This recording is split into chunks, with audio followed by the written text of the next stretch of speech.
Hello everyone, कैसे हो आप सभी? आई होप आप बहुत अच्छे होंगे। तो आज के इस लेक्चर में मशीन लर्निंग सब्जेक्ट कोड है BOE 073 का यूनिट सेकंड का कंप्लीट वन शॉट यहाँ पे फिनिश होगा। ठीक है, देखो जितने भी टॉपिक्स आपको यहाँ पे दिए हैं ना, सारे टॉपिक्स इस वन शॉट के अंदर मैंने कवर करा दिए हैं। जितने भी एल्गोरिदम्स हैं, सब कुछ जो कुछ भी आ सकता है आपके एग्जाम में, यहाँ पे मतलब छूटा नहीं है, सब कुछ यहाँ पे कवर हो जाएगा इस वन शॉट में। एंड आई होप सो ये वन शॉट भी आपका 1 आवर्स का मैक्स टू मैक्स होगा और 1 घंटे में आपकी ये यूनिट भी बहुत अच्छे से तैयार हो जाएगी। देखो प्रीवियस लेक्चर में आपने बहुत सारा सपोर्ट किया। यहाँ पे अगर मैं आपको दिखाऊँ, देख देख सकते हो कितने प्यारे-प्यारे कमेंट्स हैं कि नेक्स्ट यूनिट जल्दी अपलोड कर दीजिए। तो य यही एनर्जी मुझे इस वीडियो के कमेंट बॉक्स में भी चाहिए, राइट? देख कर के बहुत अच्छा लगता है, राइट? कि आप लोग देख रहे हो, मुझे जल्द से जल्द मैं कैसे भी करके मुझे पूरा कंप्लीट करना है, right? Before your university exam. तो इस वीडियो में भी आपको मतलब ये मेंटेन रखना है पाँचों यूनिट तक, ठीक है? एनर्जी डाउन नहीं होनी चाहिए मेरी, राइट? तो फिर अच्छे से आपको यहाँ पे कमेंट करना है और प्लीज लाइक करना है, राइट? चलिए स्टार्ट करते हैं। और मस्ट आपने फर्स्ट यूनिट को कंप्लीट कर लिया हो, राइट? तो जाके प्लेलिस्ट को देख सकते हो। यूनिट फर्स्ट आपका अच्छे से तैयार हो जाएगा, उसके बाद इस यूनिट सेकंड को भी आप स्टार्ट कर सकते हैं। ठीक है, चलिए स्टार्ट करते हैं। यूनिट फर्स्ट आपका इंट्रोडक्शन था, मशीन लर्निंग क्या होता है, बेसिक बेसिक जो कॉन्सेप्ट थे, सब कुछ हमने बहुत अच्छे से पढ़ लिया है। अभी यहाँ पे हमारा सेकंड यूनिट का नाम है decision tree learning, right? Decision tree learning क्या होता है, डिटेल से पूरा पढ़ेंगे। बहुत सारे टॉपिक्स यहाँ पे हैं। अगर मैं स्टार्ट करने से पहले ही बता दूं कि इसमें कौन कौन से ऐसे टॉपिक्स हैं जो पढ़ लो कि आपका मतलब काम हो जाएगा। आई मीन टू से कि अ, अच्छे मार्क्स आ जाएंगे, पास हो जाओगे यहाँ पे। ठीक है, तो यहाँ पे देखो, आर्टिफिशियल न्यूरल नेटवर्क और इसका आर्किटेक्चर पूछा जाता है, राइट? और इसमें ये डेरिवेशन ऑफ बैक प्रोपेगेशन है, ये बहुत इंपॉर्टेंट है। ओके, और डिसीजन ट्री में से काफी सारे क्वेश्चन है, जो स्टेप्स पूछा जाता है, कैसे ड्रॉ करते हैं, सब कुछ यहाँ पे मैं आपको बताऊंगा। बहुत अच्छे समझ में आएगा, बिलीव में। ओके, चलिए स्टार्ट करते हैं। चलिए देखो, तो सबसे पहले हमें यहाँ पे समझना है what is a decision tree. Decision tree होता क्या है, राइट?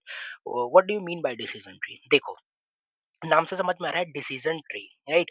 एक ऐसा ट्री लाइक स्ट्रक्चर हम बनाएंगे जिससे हमें ना कॉम्प्लेक्स जो डिसीजन होता है, देखो सिंपल डिसीजन तो हमें भी पता है, जो कोई मतलब सिंपल डिसीजन यस और नो में जो होता है, उसे हम इजीली मतलब कि हैंडल कर सकते हैं, राइट? मशीन भी हैंडल कर सकता है, मशीन लर्निंग पढ़ा है तो सिंपल मशीन करेगा, ठीक है? लेकिन कुछ कॉम्प्लेक्स डिसीजन डिसीजन जो होता है ना, वो नॉर्मल मतलब सिंपल सी बात है, मशीन मॉडल होते हैं, तो उसके अंदर बहुत कॉम्प्लेक्स मतलब स्टेटमेंट, कॉम्प्लेक्स जो बोल सकते हो डिसीजन लेना होता है। तो उसके लिए ना नॉर्मल तरीके से काम नहीं होता है, उसके लिए यहाँ पे हम डिसीजन ट्री पढ़ते हैं। तो वही यहाँ पे लिखा हुआ है, देखो, decision tree is tree like diagram होता है जो डिसीजन के लिए यूज किया जाता है, ठीक है? It works like asking question one by one. Okay, each question split data into smaller parts. मतलब एक क्वेश्चन होगा, उसको फर्दर हम सब क्वेश्चन में डिवाइड करेंगे। तो देखो ये ट्री लाइक स्ट्रक्चर बन रहा है कि नहीं बन रहा है, बस यही है आपका डिसीजन ट्री। और क्या है, फाइनल रिजल्ट जो लास्ट में आता है लीफ नोड में, उसी को हम कंबाइन करके हमारा जो टॉप पे जो हमारा क्वेश्चन होता है वो आ जाता है, ठीक है? देखो ये थोड़ा मैं टैब में बना रहा हूँ, अगर मे बी आप लैपटॉप में देख रहे हो तो सही से आपको ये नहीं दिख रहा हो, तो एक्सटेंशन डाउनलोड कर लेना, जूम कर लेना अच्छे से, ठीक है? देखो, तो वही यहाँ पे आपको क्या करना है, डिसीजन ट्री अगर पूछा जाए तो यहाँ पे क्या कर सकते हो, ये इस तरीके से आपको स्ट्रक्चर यहाँ पे बनाना है, राइट? रूट नोड हो गया यहाँ पे, और ये सब आपको पता है लीफ नोड, जिसके कोई फर्दर चिल्ड्रन नहीं होते उसे लीफ नोड बोलते हैं, राइट? और ये हमारा ब्रांच होता है जो कनेक्ट है, राइट? ये हमारा क्या हो गया, एक ट्री बोल सकते हो या इसे डिसीजन ट्री बोल सकते हो, ठीक है? चलिए यहाँ पे आगे बताते हैं, ठीक है? समझ में आएगा अच्छे से, देखो, एक सेकंड देखिए।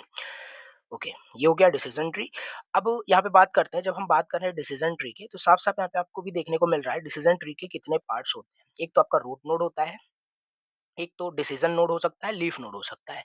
तो parts of the decision tree की मैं बात करूं तो देखो, रूट नोड हमारे पास हो गया। रूट नोड मतलब कि first question, right? Root node पे यहाँ पे हमारा फर्स्ट क्वेश्चन होता है, उसको जब हम फर्दर डिवाइड करते हैं, राइट? तो वहाँ पे देखो इंटरनल नोड होता है, उसके बाद हमारा लीफ। तो ये सब स्ट्रक्चर प्लीज बना देना, ठीक है? और पार्ट्स पूछा जाए या टर्मिनोलॉजीज भी पूछता है तो आगे बताया हूँ टर्मिनोलॉजीज अलग करके, बट यहाँ पे रूट नोड हो गया, डिसीजन नोड हो गया, लीफ नोड, ये सब हमारे क्या होता है, टर्मिनोलॉजीज बोल सकते हो या डिसीजन ट्री के पार्ट्स होते हैं, जिससे मिलकर के ये बनता है, ठीक है? तो ये सब लिखना प्लीज। मोस्ट इम्पोर्टेंट, ठीक है? देखो, यहाँ पे ये क्वेश्चन बहुत इंपॉर्टेंट है, नोट करना। कंबाइन करके भी पूछ सकता है कि डिसीजन ट्री क्या है और steps to make a decision tree, right? तो 6 स्टेप्स में आपका कंप्लीट होता है। पहले हम ट्रेनिंग डेटा कलेक्ट करते हैं, okay? So take data with attributes and class labels like weather, temperature, right? Play, not play, इस टाइप का हमारा मान लेते हैं डिसीजन लेना है, ठीक है? तो कलेक्ट करेंगे ट्रेनिंग डेटा को। Choose the best attribute, select the attribute that best separates the data using information gain this becomes the root node, right? ये हमारा जो बेस्ट वहाँ पे क्वेश्चन होगा, बेस्ट जो एट्रीब्यूट होगा वो हमारा रूट नोड यहाँ पे बनने वाला है। प्रीवियस यूनिट देखे हो तो समझ में आ रहा होगा इन्फॉर्मेशन गेन क्या है, सारी चीजें, ठीक है। तो चलिए, अब यहाँ पे बात करते हैं स्प्लिट द डेटा सेट। यहाँ पे फर्स्ट ये स्टेप याद रखना है आपको, ठीक है। कलेक्ट करिए ट्रेनिंग डेटा को, choose the best attribute, split करिए डेटा सेट को, डिवाइड डेटा इनटू सब मतलब data based on the attributes values, each value becomes a branch, right. तो इस तरीके से वो कह रहा है। तो वन बाय वन बस आपको यहाँ पे बताना है, लिखना है, यहाँ पे रिपीट करना है इसी इसी प्रोसेस को यहाँ पे, राइट। रिपीट करना है इसी प्रोसेस को। Again choose the best attribute, split data further. Stop तब आपको करना है जब सारे एग्जाम्पल सेम क्लास से बिलोंग करेंगे या कोई भी एट्रीब्यूट्स लेफ्ट नहीं होगा, ठीक है। Assign leaf node, the final decision is stored in the leaf node. So these are the steps to make a decision tree, ठीक है। अब इसको वन बाय वन करके भी अगर मैं आपको दिखाता तो अच्छे समझ में आता है, बट हाँ, आपको देखो ये इसका डायग्राम बनाना है डिसीजन ट्री का, और स्टेप्स में ये सारे स्टेप्स आपको याद रखने हैं, इसके अंदर कहानी लिख देना। टू बी ऑनेस्ट यहाँ पे रट्टा नहीं लगा पाओगे लास्ट टाइम पे भी और कभी भी, राइट। तो अच्छे से आपको पॉइंट याद रखना है और चीजें आपको लिखनी है, ठीक है। जैसे यहाँ पे देखो ये स्टेप्स आपको बताने हैं और ये डायग्राम आपको बना देना है, राइट। जैसे वाइंडी अगर होता है, अगर तो देखो यहाँ पे शनि ओवरकास्ट रेनी, राइट, 3 ब्रांचेस निकल रही हैं, देन ह्यूमिडिटी, ये कुल ये आपको क्या करना है, ये डायग्राम बना देना है, ठीक है। ये आपको समझ में आ रहा होगा। अब इसके बाद बात करते हैं, ठीक है। अ, जिनी इम्प्योरिटी क्या होता है और Gini impurity index, I think, okay. तो ये सब क्या होते हैं, इसको यहाँ पे मैं आपको समझाता हूँ। देखो, जिनी इम्प्योरिटी, ओके, देखिए, सेकेंड। जिनी इम्प्योरिटी आपका बोल सकते हो एक मेजर करने का एक तरीका होता है जो डिसीजन ट्री में यूज होता है, फाइंड आउट करने के लिए कि कितनी इम्प्योरिटी वहां पे मिक्स की गई है डेटा के साथ, राइट। डेटा में कितनी इम्प्योरिटी मिक्स की गई है, मतलब कितना डेटा आपका इम्प्योर है या इम्प्योर नहीं है, ये सब हम कैसे मेजर करेंगे, जिनी इम्प्योरिटी की हेल्प से। कुछ फॉर्मूला वगैरह होता ही होगा, सिंपल सी बात है। It tells us how often a randomly chosen data point would be wrongly classified. देखो फिर से समझ लो, जिन इम्प्योरिटी सिंपल यूज होता है डिसीजन ट्री में, राइट। डिसीजन ट्री में जो हमारा रूट नोड होगा, जो ब्रांचेस होता है, जो हमारे पास डेटा होते हैं, उस डेटा के साथ कितनी इम्प्योरिटी मिक्स की गई है, ये हमें बताता है जिनी इम्प्योरिटी, ओके। देखो अगर जिनी की वैल्यू, राइट, जीरो आता है, राइट, मतलब आपका नोड जो है 100% प्योर है, right, all data belongs to one class, okay. अगर जिनी की वैल्यू जीरो नहीं आता है, कुछ भी आता है, तो आपका समझ लो मिक्स्ड डेटा वहां पे हो सकता है। अगर हायर जिनी वैल्यू आ रही है तो बहुत सारा डेटा वहां पे मिक्स किया गया है। एक फॉर्मूला बस थोड़ा सा याद रख लेना, कहीं यूज नहीं होगा, कहीं न्यूमेरिकल नहीं आ जाएगा। तो Gini impurity is equal to 1 minus sigma P I square, right. तो जहां पे पी आई हमारे पास क्या है, probability of class I, okay. इस फॉर्मूले से हम यहाँ पे जिनी इम्प्योरिटी कैलकुलेट इजीली कर सकते हैं, ओके। तो देखो थोड़ा सा इसको एग्जांपल वाइज करेंगे, right? जैसे मान लेते हैं एक, if a node has 50% yes 50% no, okay. अब अगर इसका जिनी इम्प्योरिटी कैलकुलेट करना है तो देखो कैलकुलेट करेंगे तो हमारे पास यहाँ पे वैल्यू 0.5 निकल के आ रही है। अब ये देखो 0.5 आ रही है, does not equal to zero, right. अगर जीरो होता तब जिनी इम्प्योरिटी मतलब हमारा जो था वो प्योर होता नोट डेटा, लेकिन 0.5 आ रहा है मतलब कि यहाँ पे इम्प्योर है, राइट। डेटा मिक्स किया गया है, मतलब कि data is impure, node is impure, okay. ये चीज है। तो अब बात करते हैं, समझ में आ गया, 2 मार्क्स में ज्यादा ज्यादा पूछ सकता है, राइट अ शॉर्ट नोट करके या 2 मार्क्स में, ठीक है। अब इसके बाद जिनी इम्प्योरिटी इंडेक्स क्या होता है, देखिए, okay. Gini impurity index is use to select, कहाँ गया, use to select the best attribute for splitting in a decision tree, right. तो ये यूज होता है सिलेक्ट करने के लिए best attribute for splitting in a decision tree. For each attribute हम कैलकुलेट करते हैं जिनी इम्प्योरिटी को हर एक ब्रांच के लिए, फिर उसका वेटेड एवरेज कैलकुलेट करते हैं, राइट। फिर एट्रीब्यूट विद लोवेस्ट जिने इंडेक्स वो चूज किया जाता है, समझो। जिने इम्प्योरिटी इंडेक्स हमारे पास क्या है, ये हम यूज करते हैं सेलेक्ट करने के लिए बेस्ट एट्रीब्यूट को for splitting in a decision tree, ठीक है। फॉर ईच एट्रीब्यूट फिर हम क्या करेंगे, हर एट्रीब्यूट के लिए, हर एक डेटा नोड के लिए हम कैलकुलेट करते हैं जिने इम्प्योरिटी, ओके। फिर उसका वेटेड एवरेज निकालते हैं और हम लोवेस्ट जिने इंडेक्स को वहाँ पे चूज करते हैं। क्यों लोवेस्ट जिने इंडेक्स को हम चूज करते हैं, क्योंकि अगर लोवेस्ट जिनी होगा, लोअर जिनी होगा तो बेटर सेपरेशन, अच्छे से सेपरेट हो सकता है। लोअर इम्प्योरिटी होगा मतलब कि बेटर डिसीजन, ठीक है। ये चीज हमारे पास होता है जिनी इम्प्योरिटी इंडेक्स। इसके भी देखो स्टेप्स यहाँ पे अगर लिखने हैं देखो, पहले हमने क्या किया, कैलकुलेट किया जेनी इम्प्योरिटी हर एक नोड के लिए, हर एक ब्रांच के लिए, ठीक है। फिर हम मल्टीप्लाई करेंगे, मतलब वेटेड एवरेज कैलकुलेट करेंगे यहाँ पे बाई ब्रांच साइज, ठीक है। फिर सारे वैल्यूज को ऐड करेंगे, choose attribute with minimum jenny index, okay. तो ये हमारे पास स्टेप्स होता है। देखिए, अभी बात करते हैं issue related to application of decision tree, and I again repeat, this is very important question, okay. So ये भी काफी इंपॉर्टेंट है, issue related to application of decision tree. क्या क्या इश्यूज यहाँ पे हो सकते हैं? So decision tree are easy to understand but they have some problems also, right. Where जब हम इसे यूज करते हैं रियल एप्लीकेशन में, ओके। तो क्या क्या प्रॉब्लम यहाँ पे हो सकती है? पहला प्रॉब्लम यहाँ पे, it may be over fitting. Overfitting means decision tree में learn training data too deeply. मतलब यहाँ पे क्या होता है, जैसे कोई मशीन लर्निंग जो मॉडल होता है, उसमें डिसीजन ट्री में learn training data too deeply, it performs well on training data but poor on new data. तो इस प्रॉब्लम को हम ओवरफिटिंग कहते हैं, ठीक है। सो ओवरफिटिंग मतलब tree becomes very large with many branches. Overfitting का मतलब है कि all training data, unit first में बताया था, सारे ट्रेनिंग डेटा को प्रोवाइड करा दिया गया मशीन लर्निंग मॉडल को, राइट। एक्सपीरियंस से कुछ लर्निंग नहीं कर रही, ये ओवर फिटिंग हो जाएगा, ठीक है। जैसे फॉर योर एग्जाम आप 100% सिलेबस पूरा पढ़ ले रहे हो, राइट, ओवर फिटिंग हो जा रहा है। तो ओवर फिटिंग मतलब डिसीजन ट्री में learn training data too deeply, okay. So it performs well on training data but poor on new data. Tree becomes very large with many branches. इसके बाद second यहाँ पे इशू हो सकता है related to application में, sensitive to data changes. Small change in data can create very different tree, okay. Yes, small change in the data can create a very different tree. Tree structure is not stable, okay. Third issues यहाँ पे है, bias toward attributes with more values. Decision tree prefers attributes with many unique values. This can lead to wrong or poor split. तो ये सारे यहाँ पे issues यहाँ पे हो सकते हैं। Handling continuous data needs extra processing, so finding correct split point is difficult. Missing values problem, decision tree do not handle missing data easily, special methods are required to fill or ignore missing values. Large tree size यहाँ पे होता है, tree can grow very big and complex, hard to understand and slow to process. देखिए, ये सारे हमारे पास issues यहाँ पे, जस्ट पॉइंट आपको याद रखने हैं एंड इसके अंदर आपको लिखना है, ओके। दिस इज इसके बाद है greedy nature, decision tree chooses best split at each steps, okay. It does not guarantee global optimal solution, okay. Noise in data, noisy data can lead to wrong branches, reduce करते हैं accuracy. जितना data noisy होगा उतनी accuracy कम होगी, पता है आपको, right. सो देखो, ये बहुत इंपॉर्टेंट है रियली, तो इसको अच्छे से आपको पढ़ना है। Issue related to application of a decision tree, okay. 7 to 8 points यहाँ पे है, पॉइंट्स याद रखने हैं, लिख लोगे अच्छे से।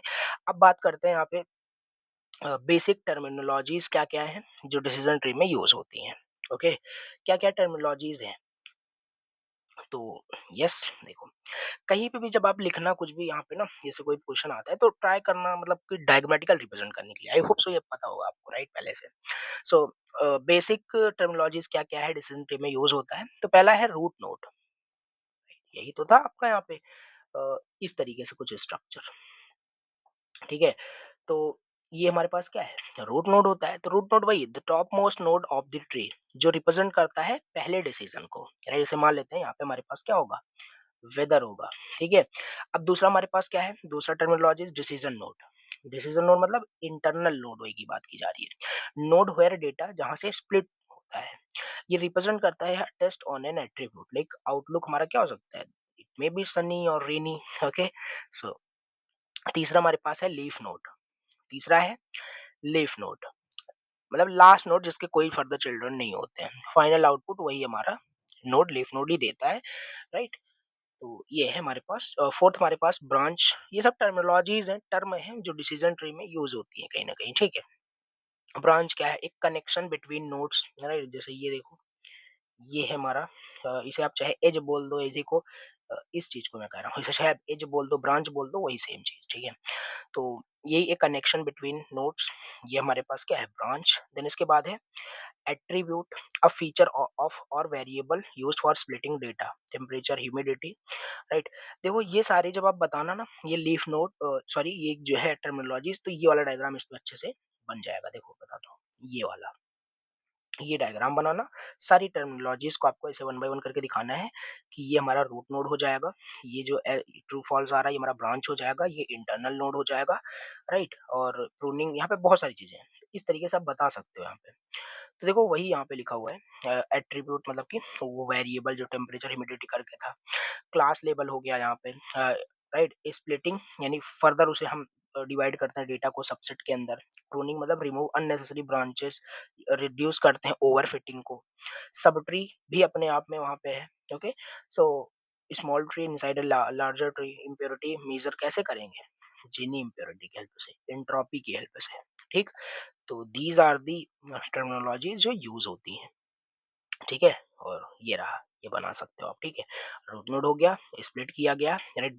इसके ब्रांच देखिए जो कनेक्शन है बिटवीन टू नोड्स, ये ब्रांच हो गया। और ये डिसीजन नोड हो गया, टर्मिनल नोड, डिसीजन, ये डायग्राम बना सकते हो। और ये अपने आप में क्या है? एक अपने आप में एक ट्री है, तो इसे हम सब ट्री बोल देते हैं, ठीक है? सो ये हमारे पास होता है, ओके। नेक्स्ट यहाँ पे डिस्कस करते हैं टॉपिक जो इसमें बात करें, ये भी बहुत ज्यादा इंपॉर्टेंट है। एल्गोरिदम है ना, तो पूछा जाता है वेरियस डिसीजन ट्री एल्गोरिदम। यहाँ पे ID3 है, राइट? और एक C4.5 करके है, कार्ट करके ऐसा कुछ है, ठीक है? तो देखते हैं, देखिए। तो decision tree algorithms are use to build a decision tree. मतलब ये जितने भी एल्गोरिदम्स मैंने आपको बताया ना, इन एल्गोरिदम का यूज करके हम वही डिसीजन ट्री बनाते हैं, राइट? जो ट्री स्ट्रक्चर जो भी था, right? By selecting the best attribute at each step, okay? तो पहला है ID3, ओके? ID3 आपके एक डिसीजन ट्री एल्गोरिदम है, राइट? वही यहाँ पे लिखा हुआ है। It helps a computer decide yes और no by asking the best question first, okay? बस ये पॉइंट याद रखना। देखो डिसीजन ट्री एल्गोरिदम हो गया, ये कंप्यूटर डिसाइड करता है यस और no basically by asking the best question first. जैसे यस और नो कैसे देखो, जैसे should I play cricket today? Yes, either you can give the answer in yes और नो, ओके? सो यही है ID3। अब कैसे यहाँ पे डिसीजन ट्री मतलब बनता है, देखो ID3 decides which question to ask first, right? और यही डिसीजन लेने के लिए ये क्या एंट्रोपी यूज करता है, इंफॉर्मेशन गेन यूज करता है। अब एंट्रोपी क्या होता है, देखिए एंट्रोपी मतलब कि कंफ्यूजन। एंट्रोपी को आप बोल सकते हो कंफ्यूजन, मतलब कि how confuse the data is. ये आपका एंट्रोपी का मतलब यही होता है कि जो हमारा डेटा है वो कितना कंफ्यूजिंग डेटा है, इसी को हम एंट्रोपी कहते हैं, ओके? जैसे अगर हाई एंट्रोपी होगा मतलब बहुत कंफ्यूजिंग डेटा है, लो एंट्रोपी होगा मतलब क्लियर डेटा है, कंफ्यूजन नहीं है। समझ रहे हो? जैसे रिजल्ट देखो इस तरीके से है, यस यस यस, कोई कंफ्यूजन नहीं है, मतलब कि लो एंट्रोपी है यहाँ पे, राइट? एंट्रोपी यहाँ पे लो है। बट यस नो इस तरीके से थोड़ा कंफ्यूजिंग डेटा है, थोड़ा एंट्रोपी यहाँ पे हाई है, तो इसे हम एंट्रोपी कहते हैं। आई होप समझ रहे हो? तो ये एंट्रोपी क्या है बेसिकली, ये बताता है कितना डेटा आपका कंफ्यूजिंग है, कितना नहीं है। ये यूज होता है आपका ID3 एल्गोरिदम में। पॉइंट वाइज लिखना स्टार्ट किए बहुत अच्छा से आप लिख पाओगे, कोई दिक्कत नहीं होगी। इन्फॉर्मेशन गेन हमारा होता है कि ये जो कंफ्यूजन था, एंट्रोपी जो था, इसको हम रिड्यूस कैसे करेंगे। अगर हाई एंट्रोपी वहां पे है तो उसको रिड्यूस करने के लिए हम इन्फॉर्मेशन गेन का यूज करते हैं, ठीक है? तो ये ID3 हमारे पास होता है, समझ में आ गया होगा। अब हम बात करते हैं दूसरा एल्गोरिदम, C4.5। ये भी आपका एक डिसीजन ट्री एल्गोरिदम है। ये थोड़ा-सा ना इम्प्रूव्ड वर्ज़न है किसका? ID3 का। ID3 का इम्प्रूव्ड वर्ज़न होता है। देखिए, ऐसे बोल सकते हो ID3 हमारा ओल्ड मॉडल है, राइट? C4.5 ये हमारा न्यूली मतलब मॉडल है, मतलब उसी का इम्प्रूवमेंट वर्ज़न है, सिंपल और कुछ नहीं। इसका मेन आइडिया क्या है C4.5 का? ये डिसीजन ट्री बिल्ड करता है by choosing the best question to ask, okay? But instead of information gain ये क्या यूज़ करता है? एंट्रोपी तो यूज करेगा बट यहाँ पे गेन रेशियो यूज करता है। प्रीवियस में आपने देखा ये entropy and information gain use करा था, बट यहाँ पे मेन आइडिया यही है कि हमारा instead of using information gain it uses gain ratio. Gain ratio क्या है, देखिए gain ratio smarter way to choose the best attribute, okay? Smarter एक तरीका है बेसिकली कि हम बेस्ट एट्रीब्यूट को यहाँ पे चूज कर सकें, ठीक है? Why gain ratio, problem with ID3 यही थी, it prefers attribute with many values, this can give wrong और बाइस्ड ट्री। बट ये जो गेन रेशियो है ये फिक्स्ड होता है basically, right? Choose the attribute that is useful not confuse not unfair, okay? तो ये हमारा C4.5 दो पॉइंट्स देखो याद रखना है, राइट करना है आपको। थर्ड यहाँ पे बात करते हैं कार्ट के बारे में। Just a second.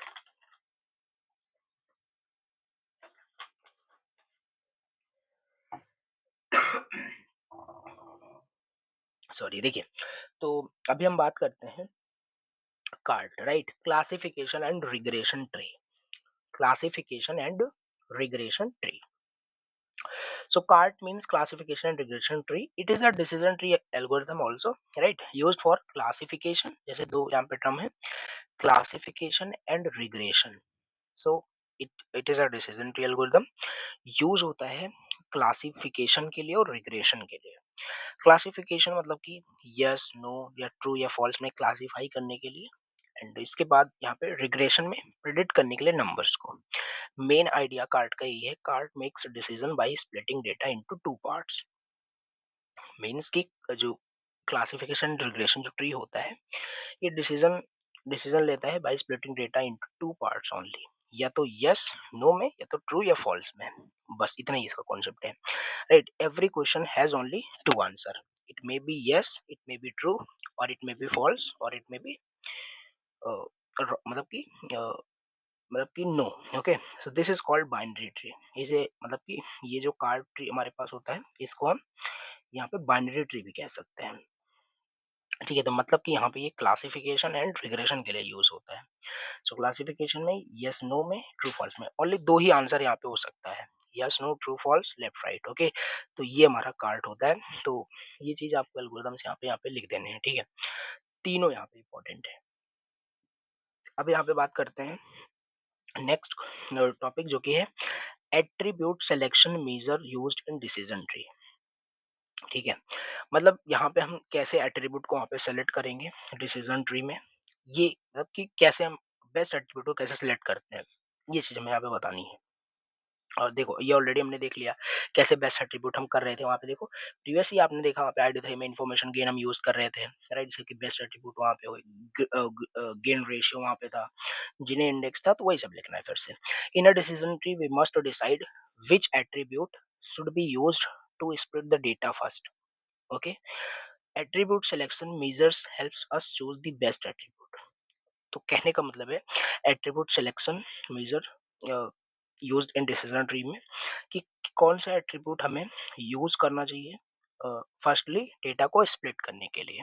तो ये सब हमें पता चलेगा एट्रीब्यूट सिलेक्शन मेजर की हेल्प से। ठीक है, तो क्या क्या एट्रीब्यूट यहाँ पे हम यूज करते हैं, कैसे बेस्ट एट्रीब्यूट को हम सिलेक्ट करेंगे, वो सब हमें इसकी हेल्प से पता चलता है, राइट? इंफॉर्मेशन गेन से, गेन रेशियो से, और जिन इंडेक्स से। ओके, ये चीज है। और क्यों हम एट्रीब्यूट सिलेक्शन करते हैं, ताकि हमारा ट्री एक्यूरेट बने, राइट? तभी डिसीजन अच्छे से हो पाएगा, स्मॉलर एंड सिंपल बने, प्रिडिक्शन परफॉर्मेंस अच्छा हो। ठीक है, तो इन्फॉर्मेशन गेन मैंने आपको पहले ही बताया कि ये क्या करता है, रिड्यूस करता है एंट्रोपी को। एंट्रोपी क्या था, वही how the data is confusing, how much the मतलब कंफ्यूजिंग द डेटा इज, मतलब कितना डेटा आपका कंफ्यूजिंग डेटा है, एंट्रोपी हाई है कि लो है, उसको रिड्यूस करता है बेसिकली ये इन्फॉर्मेशन। वही लिखा है which attributes reduces uncertainty the most. Information gain वही है, आपको यहाँ पे लिखना है। गेन रेशियो भी बताया आपको वही, राइट? ये इम्प्रूव्ड वर्जन है इन्फॉर्मेशन गेन का जो इसमें यूज होता है। ठीक है, जिनी इम्प्योरिटी इंडेक्स पीछे ही आपको बताया था, वही जिनी इम्प्योरिटी इंडेक्स जो बताया उसका जो फॉर्मूला है सब कुछ वही आपको लिख देना है यहाँ पे अगेन। ठीक है, तो इस तरीके से देखो आपको पढ़ना है अच्छे से, ठीक है? कोई यहाँ पे रट्टा नहीं लगा लेना है कोई भी चीज। देखिए, attribute selection measure used in decision tree आता है, तो ये सारी चीजें आपको यहाँ पे तीनों एक्सप्लेन करनी है। ठीक है, अब यहाँ पे बात कर लेते हैं कुछ एप्लीकेशन के। डिसीजन ट्री इतना अभी हमने पढ़ ही लिया, तो समझ में आ गया होगा कि डिसीजन ट्री का कहाँ कहाँ यूज होता है। सिंपल, ज्यादातर डिसीजन लेने में यूज होता है। यस, तो प्रिडिक्ट करना स्टूडेंट पास है कि फेल है, ओवरऑल एजुकेशन में, मेडिकल में, right? Banking, marketing, fraud detection, manufacturing, weather prediction, right? Employ selection में कोई भी डिसीजन अगर लेना हुआ ना, वहां पे हम डिसीजन ट्री का डेफिनेटली यूज कर सकते हैं। ठीक है, सो ये चीज हमारे पास होता है। अब देखो, अब यहाँ पे हमारा क्या हो गया, हैंड रिटन नोट्स कैसे स्टार्ट हो गया। देखो, आप सिलेबस देखोगे ना, मैं अगर आपको यहाँ पे दिखाऊं, समझो जैसे मैं पढ़ा रहा हूँ बस वैसे ही आप कंप्लीट करो, हर एक चीज आपकी कंप्लीट हो जाएगी, ज्यादा इसमें परेशान नहीं होना पड़ेगा। मैं आपको डिसीजन ट्री लर्निंग ये पढ़ा रहा था, ठीक है? अभी खत्म नहीं हुआ, बता रहा हूँ। डिसीजन ट्री लर्निंग ये सब हमने पढ़ लिया, राइट? ये सारी चीजें, और इंडक्टिव बाइस भी हमने यहाँ पे ये यूनिट फर्स्ट में भी था आपका इंडक्टिव बाइस, वही फिर से यहाँ पे दे दिया, ठीक है? तो ये बताया था आपको ऑलरेडी, आप देख सकते हैं, ठीक है? फिर इशूज़ डिसीजन ट्री लर्निंग में मैंने आपको बताया। अब ये पार्ट 1 मैं बोल सकता हूँ, ये पार्ट 1 था, ठीक है? अब हम यहाँ से यहाँ तक के सारे टॉपिक स्टार्ट करेंगे, ये रहा। और इसमें जितने इम्पोर्टेंट थे सब मैंने आपको बताया। अब एएनएन हमारा स्टार्ट होता है और काफ़ी सारी चीज़ें देखो इसमें आपको देखने को मिल रही होगी। चलिए स्टार्ट करते हैं। अब यहाँ पे देखो ना, मैं आपको एक चीज़ बताऊँ, ये आपका मशीन लर्निंग है, राइट? आपने आई थिंक कि पिछले सेमेस्टर में, राइट, या सेकंड ईयर, थर्ड ईयर, पता नहीं किसमें था, सॉफ्ट कंप्यूटिंग आपने पढ़ा होगा, मैंने आपको पढ़ाया था, ठीक है? सॉफ्ट कंप्यूटिंग में भी एग्ज़ैक्टली सेम टॉपिक, सेम चीज़ें थी। वहाँ पे मैंने हैंड रिटन नोट से आपको पढ़ाया था, बहुत अच्छे से पढ़ाया था, बहुत अच्छे से समझ में आया था सभी को, ठीक है? तो ऐसा नहीं कि पूरा कॉन्सेप्ट बदल जाता है, राइट?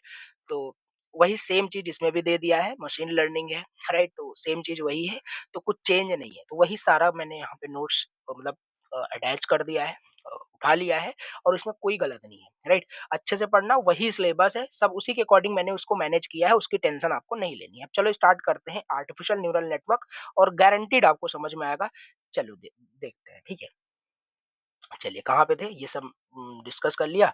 अब वो यहाँ से देखिए, हैंड रिटन नोट स्टार्ट हो गया, सब अच्छे से मैंने यहाँ पे मैनेज किया है, राइट? कोई दिक्कत नहीं होगी। चलिए, डायरेक्ट आपके सिलेबस में दे दिया आर्टिफिशियल न्यूरल नेटवर्क, बट नहीं। पहले तो मैं आपको बताऊँगा ये न्यूरॉन क्या होता है, राइट? राइट, ये सब आएगा नहीं, बट हाँ, मैं फिर भी बता दे रहा हूँ जिससे कि कॉन्सेप्ट समझ में आए। न्यूरॉन, जैसे अभी मैं सोच पा रहा हूँ, आप वीडियो देख पा रहे हो, राइट? लिख पा रहे हो, मैं बोल पा रहा हूँ, जस्ट बिकॉज़ ऑफ मेरे नर्व सेल मेरे ब्रेन के एक्टिव है कि नहीं? बस, जो हमारे ब्रेन के अंदर जो नर्व सेल्स हैं, राइट? वही, उसी को हम क्या कहते हैं? न्यूरॉन कहते हैं। So biological neurons are also called nerve cells. तो वही है, मतलब अगर नर्व सेल ही एक्टिव नहीं है, तो ब्रेन हमारा फंक्शन नहीं करेगा। तो बेसिक वर्किंग यूनिट होता है न्यूरॉन। अभी ह्यूमन के बारे में बता रहा हूँ, ठीक है? अभी ये देखो कैसे मशीन में आ जाएगा, ठीक है?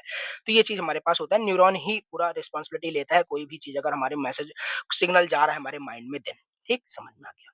अब अगर हम बात करें स्ट्रक्चर की, जब हम बात करते हैं, राइट? ये मतलब देखो काफ़ी टाइम इसमें लिख दिया है, ये स्किप कर देना, ठीक है? मैं बता दे रहा हूँ जो-जो आपको नहीं पढ़ना है, राइट? नहीं तो सब, ये न्यूरॉन की आपको पता चल गया कि बेसिक वर्किंग यूनिट है, जो हमारे माइंड में सिंपल समझ पा रहे हो, राइट? ह्यूमन का पूरा एकदम ब्रेन का बेसिक वर्किंग होता है, राइट? बेसिक वर्किंग यूनिट होता है बेसिकली। अब अगर बात करें जो बायोलॉजिकल न्यूरॉन होता है, उसका स्ट्रक्चर कैसे होता है? स्ट्रक्चर ऑफ बायोलॉजिकल न्यूरॉन ये रहा, राइट? ये डायग्राम आप बना सकते हो। राइट, ये हमारा सेल बॉडी होता है, राइट? ये हमारे डेंड्राइट्स होते हैं। डेंड्राइट्स क्या करते हैं? ये अदर न्यूरॉन से इनपुट लेते हैं, और वो इनपुट हमारा सेल बॉडी में जाता है with the help of the synapses connected link, हम इसे बोल सकते हैं। ठीक है, तो वन बाय वन देखो, ये आपको डायग्राम यहाँ पे बनाना है और एक्सप्लेन करना है, ठीक है? डेंड्राइट क्या करता है? डेंड्राइट की हेल्प से ही तो इनपुट हमें यहाँ पे मिलेगा। ये देखो, डेंड्राइट की हेल्प से ही तो हमें न्यूरॉन से क्या मिलेंगे? सिग्नल्स मिलेंगे, राइट? वो हमारे सेल बॉडी में जाता है, वहाँ समेशन, हमारे समेशन अभी आगे बताऊँगा, जो सभी का जो सम होता है, वो आपका कैलकुलेट होगा। फिर अगर थ्रेशोल्ड वैल्यू से ज़्यादा वो समेशन रीच कर जाता है, राइट? तो एक्सॉन हमारा आउटपुट जनरेट करता है।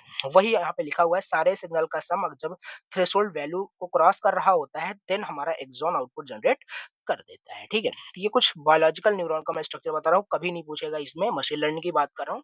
बट हाँ, कांसेप्ट समझो। सो डेंड्राइट हमारे पास, it receive signals from the other neurons, right? Soma मतलब वही, इसको हम सोमा बोलो या सेल बॉडी बोलो, वही यहाँ पे है।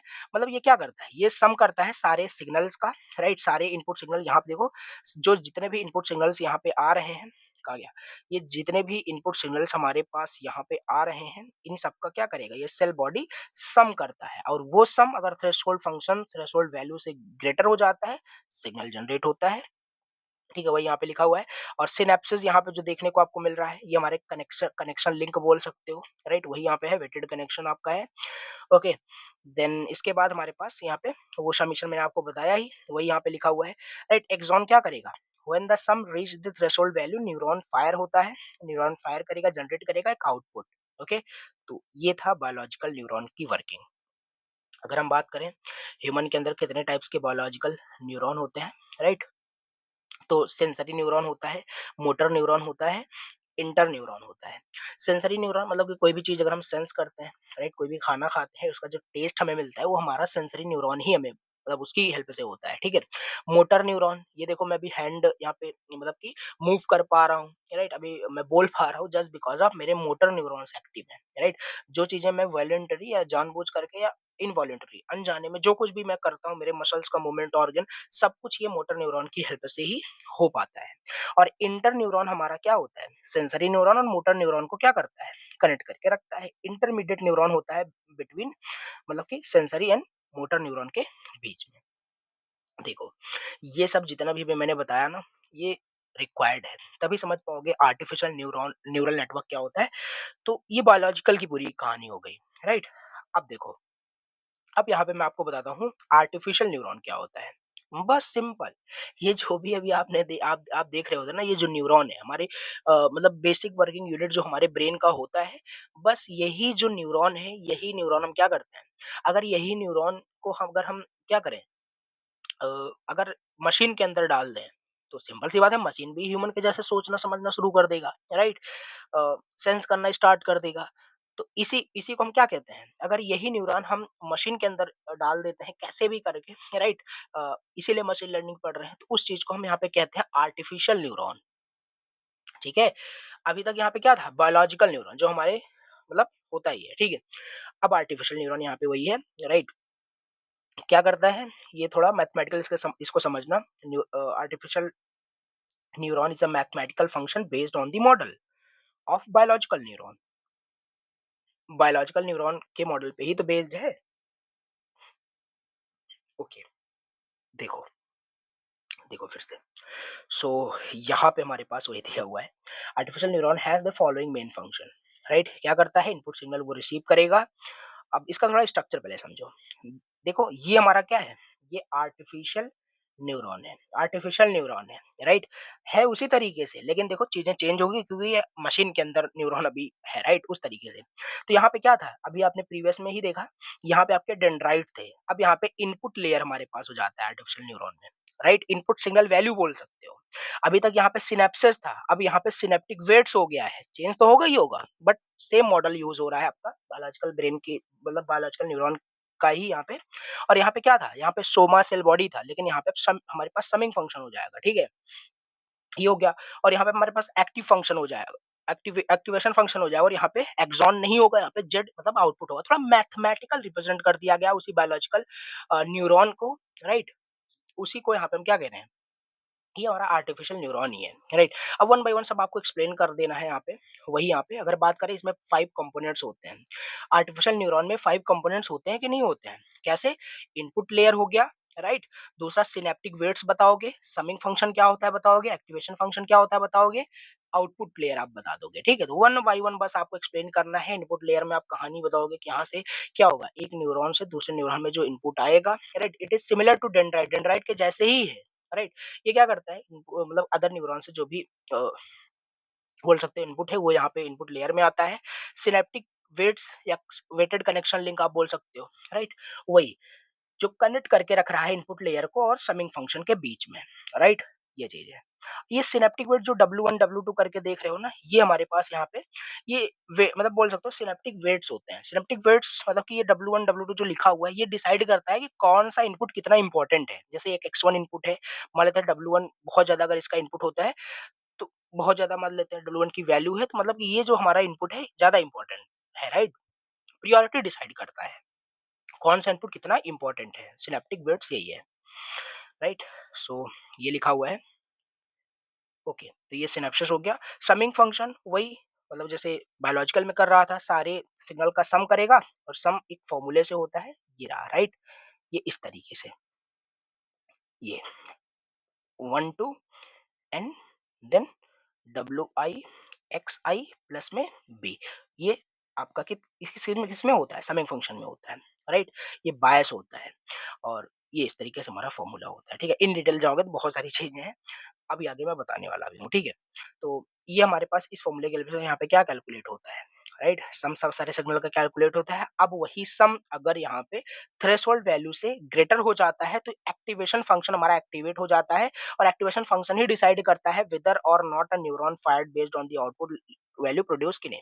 एक्टिवेशन फंक्शन ही डिसाइड करता है क्या हमें आउटपुट प्रोड्यूस करना है कि नहीं करना, और आउटपुट लेयर हमारा आउटपुट जनरेट करता है। तो यही है हमारे पास क्या, आर्टिफिशियल न्यूरॉन। आर्टिफिशियल न्यूरॉन मतलब एक मैथमेटिकल मॉडल है जो किससे इंस्पायर्ड है, हमारे ब्रेन से, right? Just like biological neuron जैसे काम कर रहा था। जैसे बायोलॉजिकल न्यूरॉन क्या करता है? प्रोसेस करता है, पास करता है सिग्नल को। उसी तरीके से आर्टिफिशियल न्यूरॉन भी प्रोसेस करता है नंबर्स, डेटा, सेंड करता है result. They are building blocks of the artificial neural network. अब देखो सिलेबस में हमारे पास दिया था क्या? आर्टिफिशियल न्यूरल नेटवर्क दिया था डायरेक्ट। बट हमें पता तो होना चाहिए ना पहले कि ये आर्टिफिशियल न्यूरॉन क्या होता है, इसका स्ट्रक्चर क्या होता है, राइट? तब ना बता पाओगे आप। तो अब यहाँ पे हम समझ लेते, पहले वही लिखा है देखो, they are building block of artificial neural network. अब चलो यहाँ पे मैं आपको बताता हूँ आर्टिफिशियल न्यूरल नेटवर्क क्या होता है। देखो, देखिए, अ, ओके, ये देखिए, आर्टिफिशियल न्यूरल नेटवर्क आपका एक कंप्यूटर मॉडल है, राइट? जो इंस्पायर्ड है किससे? ह्यूमन ब्रेन से। Just like the brain uses neurons to process information, and ANN use artificial neuron. Artificial neural network को आप बोल सकते हो ना, मशीन का ब्रेन बोल दो, राइट? मशीन का ब्रेन बोल दो, ठीक है? अब मशीन का जो ब्रेन होगा, जो हमारा जो ब्रेन है, वो किससे मिलकर के बना है? बहुत सारे उसमें नर्व सेल्स हैं। सिंपल सी बात है, मशीन ब्रेन यानी एएन के अंदर बहुत सारे आर्टिफिशियल न्यूरॉन होंगे, जो अभी हमने पढ़ा यहाँ पे जस्ट, ठीक है? तो वही लिखा हुआ है कि एएनएन यूज आर्टिफिशियल न्यूरॉन, जिसे हम प्रोसेसिंग एलिमेंट कहते हैं, टू सॉल्व प्रॉब्लम्स। और यही हमारा क्या करता है? प्रॉब्लम सॉल्व करता है। लाइक रिकॉग्नाइज करना हुआ, किसी भी चीज को प्रिडिक्ट करना हुआ, वो सब हमारा आर्टिफिशियल न्यूरॉन ही करता है। ठीक है? आई होप समझ पा रहे हो, ये चीज हमारे पास होता है। So artificial neural network is like a virtual brain that learns and makes decisions by analysing pattern in the data. Okay, वही दोबारा यहाँ पे लिखा है। आर्टिफिशियल न्यूरल नेटवर्क क्या होता है, समझ में आ गया? The piece of a computing system design to simulate the way the human brain analyse the process. लिखने का कहानी बहुत सारी चीज आप लिख सकते हो, बना देना ये डायग्राम आर्टिफिशियल न्यूरल नेटवर्क का। देखो, क्या था आर्टिफिशियल न्यूरॉन का स्ट्रक्चर आपको याद है? यस, इनपुट लेयर था वहां पे, x1 x2 करके था, यहाँ पे ऐसे बना देना। Input one, input two, input layer, ये हमारे पास हो गया, राइट? ये सब जो देख रहे हो ना, ये हमारे पास आर्टिफिशियल न्यूरॉन्स हैं। आर्टिफिशियल न्यूरॉन्स आपको यहाँ पे दिख रहे हैं, ऐसे बना देना, ठीक है? तो ये हमारा कुल मिलाकर अगर आप देखोगे, ये एएनएन का स्ट्रक्चर बनाया गया है, राइट?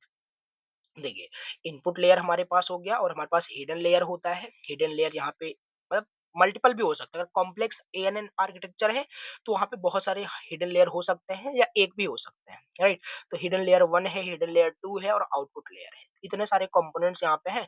अब यहाँ पे देखो, आर्टिफिशियल न्यूरल नेटवर्क आएगा, तो पूरा आर्किटेक्चर सब कुछ बना देना है। ये डायग्राम आपको बनाना है, ओके? अब इसका आर्किटेक्चर एक्सप्लेन कर देना है, और कुछ भी नहीं है। इनपुट लेयर है, हिडन लेयर है, आउटपुट लेयर है, तीनों को बताना है। इनपुट लेयर क्या करता है? वही कहानी जो भी पीछे ही आपको मैंने बताई। ये क्या करेगा? This is where the network start, यहीं से तो स्टार्ट हो रहा है। ये क्या करेगा? Takes the signal. जैसे बायोलॉजिकल न्यूरॉन में हमने वहां पे देखा था, डेंड्राइट इनपुट सिग्नल लेता है। लेकिन यहाँ पे हम मशीन के अंदर आप एएनएन पढ़ रहे हो, सिंपल सी बात है। तो ये डेटा वगैरह यहाँ पे इनपुट लिया जाएगा, तो इट टेक्स द डेटा जो आप प्रोवाइड करोगे इनपुट में। सपोज करते हैं आप मशीन को सिखा रहे हो कि कैसे किसी इमेज को आप क्या करोगे, एनालाइज करोगे। सबसे पहले तो क्या करोगे, उसमें आपको उसको डेटा देना पड़ेगा, इमेज का सारा डेटा उसको देना पड़ेगा, लाइक पिक्सल वैल्यू आपको देना पड़ेगा इमेज का। तो वो सारी चीजें इनपुट लेयर के अंदर होगी, ठीक है? हिडन लेयर क्या करेगा? Hidden layer, these are the layers between the input and output layer के बीच में होता है। ये लेयर क्या करता है? ये प्रोसेस करता है एक्चुअल डेटा को। ये बोल सकते हैं ये प्रोसेसिंग लेयर होता है। हिडन लेयर ही क्या करेगा? जो गिवन डेटा होगा इनपुट लेयर से, उसको प्रोसेस करेगा, और उस डेटा से क्या करेगा? पैटर्न फाइंड आउट करने की कोशिश करेगा। फीचर एक्सट्रैक्शन यहाँ पे किया जाएगा, राइट? जैसे एक फेस रिकॉग्निशन कोई ऐप बना रहे हो, उसमें हिडन लेयर क्या करता है? आइडेंटिफाई करता है आपके शेप को। जैसे मोबाइल में आप जब फेस अनलॉक करते हो, तो ऑब्वियस सी बात है, इनपुट लेयर वहां क्या हो गया? आपका कैमरा, कैमरा की वजह से आपका फेस वहां पे इनपुट हो जाता है, ठीक है? अब बैकएंड में सिंपल सी बात है, हिडन लेयर मतलब प्रोसेस करता है कि नहीं करता है? आपका आपके चेहरे का शेप क्या है, क्या वाकई में वही हो कि नहीं हो, राइट? आईज, नोज, सब कुछ वहां पे क्या करता है? वो हिडन लेयर ही करता है, जो आपको दिखता नहीं है। नाम से क्लियर रहा है, हिडन लेयर दिख नहीं रहा है, बट हाँ, प्रोसेस करता है चीजें, ठीक है? सो और वो हमारा मतलब एक भी हो सकता है hidden layer, multiple hidden layer हमारे पास हो सकते हैं। वन ऑफ दी इसका real life example face unlock का बन रहा है, लिख सकते हो, ठीक है? आउटपुट लेयर क्या करेगा? This is where the network end करता है और गिव द फाइनल रिजल्ट। समझ पा रहे हो, राइट? तो ये चीज हमारे पास है। सो आई होप आपको ये समझ में आ गया, राइट? Architecture of ANN. अब इसी में हमारे पास आ जाता है, राइट? मतलब कि देखिए, जो आर्टिफिशियल न्यूरल नेटवर्क होता है, इसमें तीन फंडामेंटल डिफरेंट डिफरेंट क्लासेस होते हैं, राइट? याद रखना इसमें 3 डिफरेंट डिफरेंट यहाँ पे क्लासेस होते हैं। पहला यहाँ पे है single layer feed forward network, दूसरा होता है multi layer feed forward network, तीसरा आई थिंक होता है रिकरेंट नेटवर्क। तीनों चलो यहाँ पे मैं आपको समझाता हूँ। ठीक है? Single layer feed forward network यहाँ पे क्या होता है? देखिए, 1 second. Single layer feed forward network क्या होता है? Single layer, right? मतलब यहाँ पे क्या होगा ना कि यहाँ पे एक कंप्यूटिंग लेयर होगा। यहाँ पे क्या होगा? एक कंप्यूटिंग लेयर होगा। मतलब वही एक हिडन लेयर यहाँ पे होगा। This is only one computational layer, output layer यहाँ पे होगा। So it is a single layer ANN. That is why it is called single layer feed forward network. Okay. However, there are two layers, input layer and output layer. Single layer का मतलब है कि एक computing layer होगा जो कि है output layer, right? वो उसी में प्रोसेसिंग हो जाएगी और उसी में आउटपुट जनरेट होगा, राइट? सिंगल लेयर क्यों कहते हैं समझ में आया?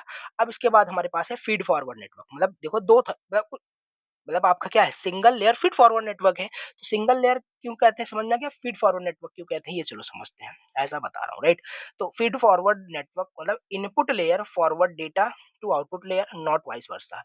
मतलब डायग्राम देखो, जो इनपुट लेयर है और आउटपुट लेयर है, देखो एक आउटपुट लेयर है कि नहीं, वन कंप्यूटेशनल लेयर है कि नहीं, that is why it is called single layer feed forward network. Feed forward हम इसे इसलिए कहते हैं कि जो डेटा है वो हमारा इनपुट टू आउटपुट जा सकता है ओनली, राइट? ये वाइस वर्सा नहीं हो सकता कि आउटपुट से इनपुट में डेटा आ रहा है। That is why it is called feed forward, right?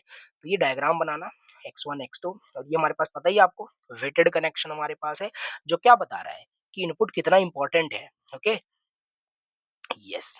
और ये हमारे पास जो देख रहे हो, ये वही है जो स्ट्रक्चर मैंने आपको बताया था, राइट? दिस वन, WIXI पूरा लिख सकते हो बट शॉर्ट में लिख दिया गया है यहाँ पे। बेसिकली कुछ इस तरीके से, राइट? ये हमारा समेशन हो जाएगा, थ्रेशोल्ड फंक्शन हो जाएगा। यस, तो ये हमारे पास input layer then output layer हमारे पास हो गया। फीड फॉरवर्ड मतलब कि इनपुट टू आउटपुट जा सकता है। अब दूसरा था हमारे पास multi layer feed forward network, right? Multi layer क्यों कहते हैं? मतलब यहाँ पे वही एक कंप्यूटेशनल लेयर नहीं होगा, मोर देन वन हो सकता है। वही यहाँ पे लिखा है, in this architecture there are, मतलब कि एक इनपुट लेयर होगा, एक आउटपुट लेयर होगा, लेकिन अब इसमें इंटरमीडिएट लेयर भी हो जाएगा जो कि है हिडन लेयर, राइट? और एक या से ज्यादा हिडन लेयर यहाँ पे हो सकते हैं। ठीक है? तो यहाँ पे देखो, डायग्राम से क्लियर हो रहा होगा सारी चीजें, ठीक है? इनपुट लेयर है, राइट? वहां पे देखोगे तो ये चीज नहीं थी आपकी, ये आउटपुट जनरेट कर दे रहा था, बट अब हमारे पास क्या हिडन लेयर भी देखो यहाँ पे है, input layer, right? Hidden layer, output layer, right?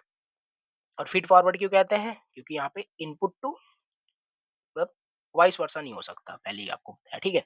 और अभी तक अगर आपने एक चीज देखा हो ना, सिंगल लेयर में भी आपने देखा और इस मल्टी लेयर में भी देखा।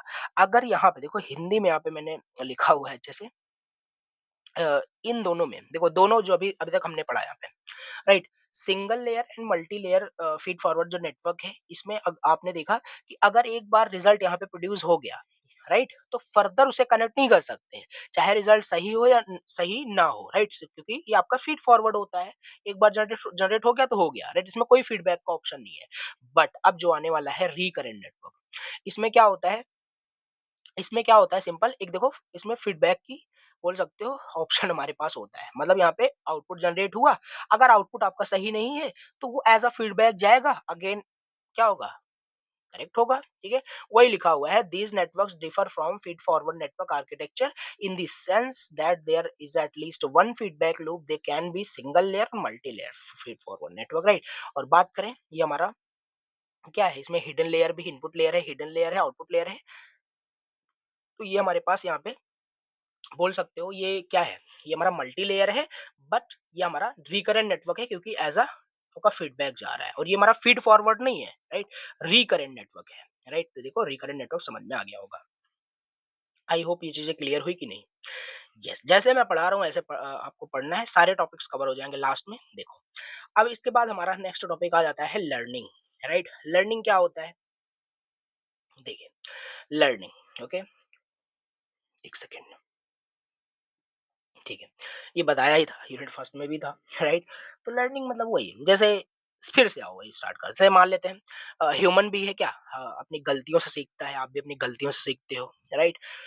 ये चीज होता है, फिर गलतियों से अपने आप को इम्प्रूव करते रहते हो, तो बस वही है, सिंपल। जैसे आप चैट जीपीटी यूज करते हो तो नीचे देखो बहुत छोटे अक्षरों में लिखा है, चैट जीपीटी गलतियां भी कर सकता है, ठीक है? और वो सिंपल ये मॉडल ऐसे ही बनते हैं, राइट? बहुत सारे पहले रॉन्ग आंसर प्रोड्यूस करेगा, फिर आपके रिस्पॉन्सेस से वो सीखता है और मशीन एट द टाइम फिर बेटर होता जाता है, ठीक है? तो learning in artificial neural network में कहने का मतलब यही है कि इसे बोल सकते हो एक लर्निंग रूल होता है, मेथड है बेसिकली, मैथमेटिकल लॉजिक बोल लो, एल्गोरिदम बोल दो इसे, जो इम्प्रूव कर रहा होता है नेटवर्क के परफॉर्मेंस को और ट्रेन कर रहा होता है विद टाइम, राइट? टाइम के साथ वो क्या होता है, अपने आप को ट्रेन कर रहा होता है, राइट?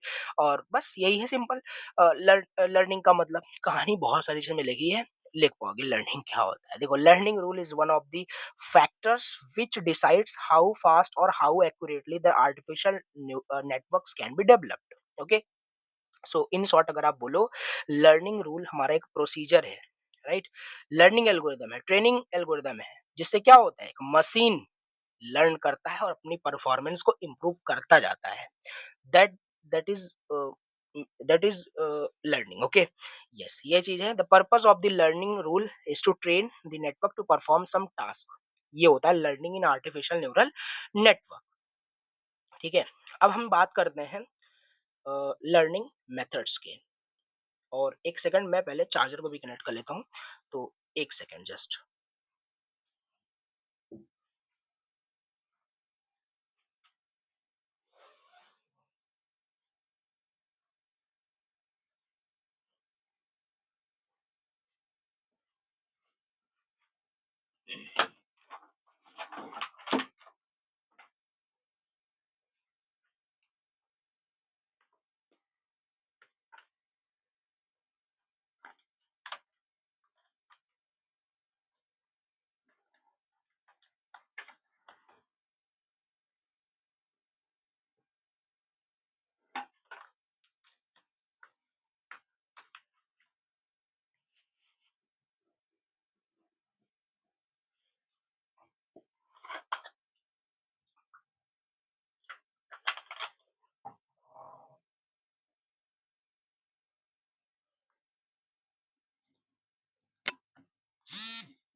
ओके, तो देखो, यहाँ पे हम लर्निंग मेथड्स पढ़ रहे थे। ओके, तो लर्निंग समझ में आपको आई थिंक आ गया होगा। ओके, अब लर्निंग मेथड्स मैं आपको बताता हूँ। एक सेकंड, देखो।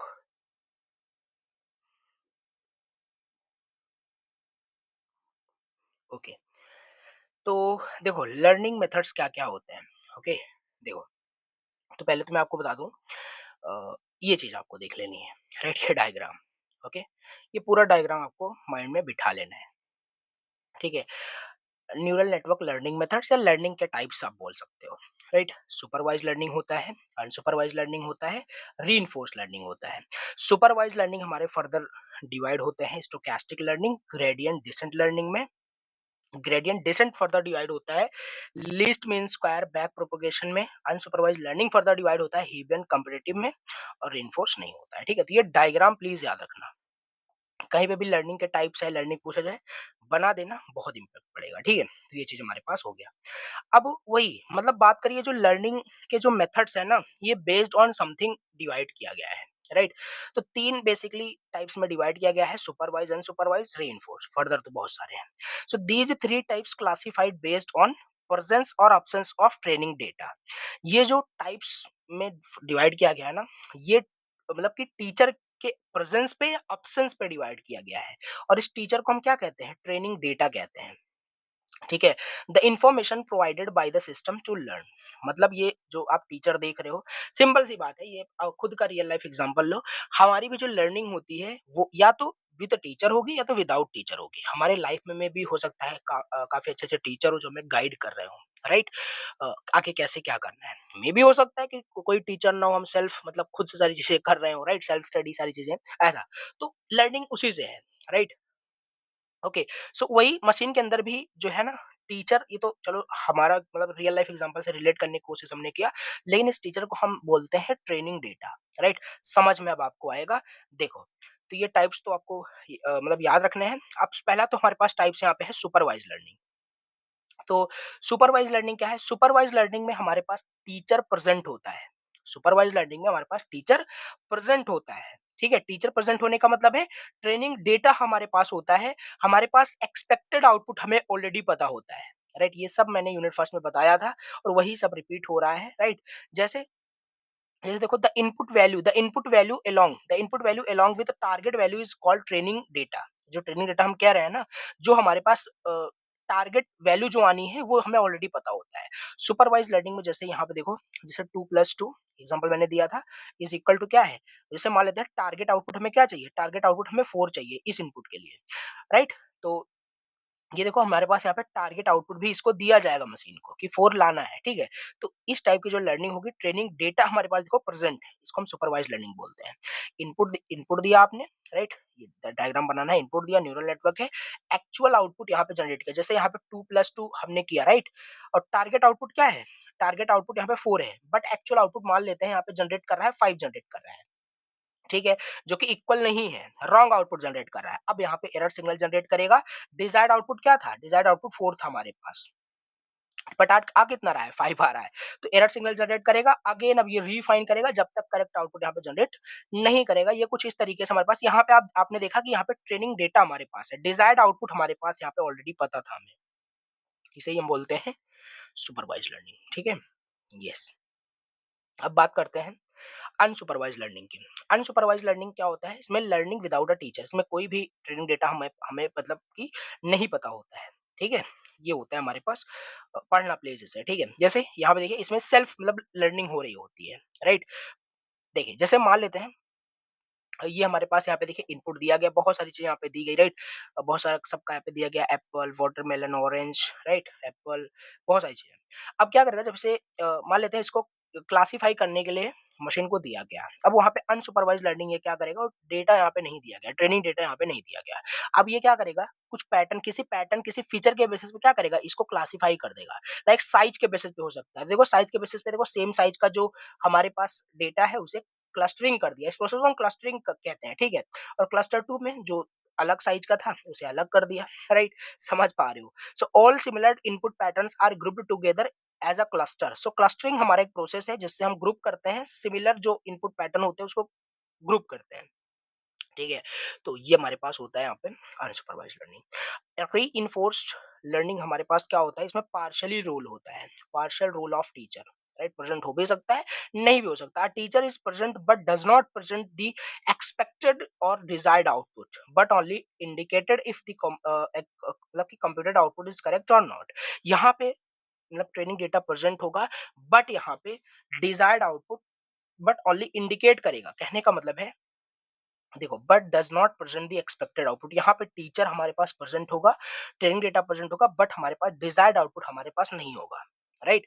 तो यहाँ पे एक हिंट टाइप का, इंडिकेट टाइप का यहाँ पे दिया जाएगा क्या आपका आउटपुट करेक्ट है कि नहीं करेक्ट है। जैसे 2+2 दिया गया, अगर सही आया तो मतलब कि पॉजिटिव फीडबैक दिया जाएगा या तो निगेटिव फीडबैक दिया जाएगा, और जितना अच्छा पॉजिटिव फीडबैक होगा उतना अच्छा समझ लो आपका करेक्ट आउटपुट आ रहा है, right? So in this type of learning, so the ANN learns itself automatically using feedback, okay, either positive और negative। इसी feedback से वो क्या करेगा, लर्न करेगा। यस, ये सारी चीजें हो गई।